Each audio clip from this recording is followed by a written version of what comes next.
ఏందో మీకు చెప్తాను.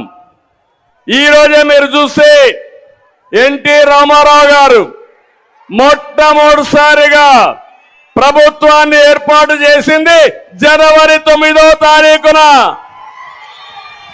అదే రోజు ఇక్కడ మీటింగ్ పెట్టుకున్నాం. అంటే తెలుగు ఆత్మ గౌరవం పుట్టిన రోజుది.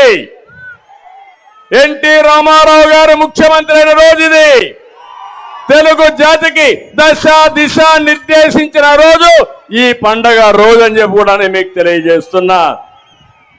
ఇదే సమయంలో ఇక్కడ భూమా నాగిరెడ్డి కూడా ఈ రోజే పుట్టాడు.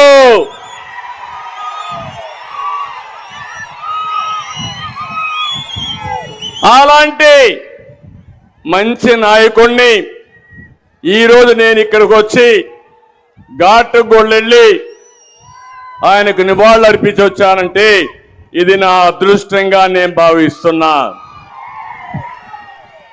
ఈరోజు నేను ఒకటే మిమ్మల్ని అందరినీ కోరుతున్నా,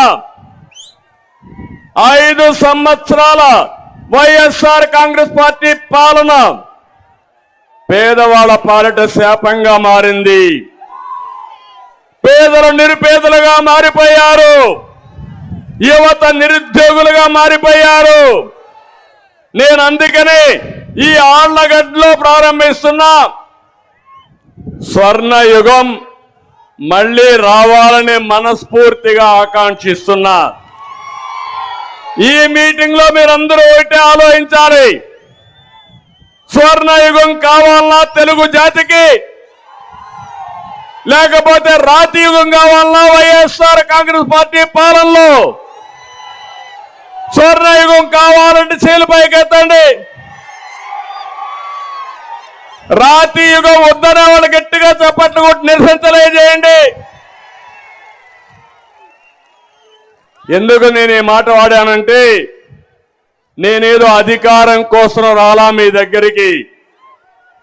14 సంవత్సరాలు ముఖ్యమంత్రిని, 40 సంవత్సరాలుగా ఎమ్మెల్యేని, ఇప్పటికే 40 ఏళ్లుగా ఎమ్మెల్యే. ఎవరికి దక్కని గౌరవం దక్కింది. ఎవరు చేయలేని పనులు కూడా నేను చేసి నా నిజాయితీ నిరూపించుకున్నా. ఈరోజు నేను ఒక పిలుపు ఇవ్వడానికి వచ్చా. రాతి యుగం వైపు వెళ్తారా, స్వర్ణ యుగం కోసం నాతో నడుస్తారా అని మిమ్మల్ని అడుగుతున్నా. మీరు ఒక విషయం గుర్తుపెట్టుకుంటే, అనర్హులకి, అసమర్థులకి, రాక్షసులకి అధికారం ఇచ్చాం. అదే మనకు ఈరోజు ఈ కష్టం. అలాంటి దుర్మార్గులు రాకపోయింటే కష్టాలు వచ్చేటి కాదు. దీనికి ఒక సామెత చెప్తాను, ఒక చిన్న కథ మీ అందరికి ఆలోచించుకోవాలి. మీరు కూడా ఒకప్పుడు ఇనుంటారు కానీ మర్చిపోయి ఉంటారు. భస్మాసుడు ఉండేవాడు.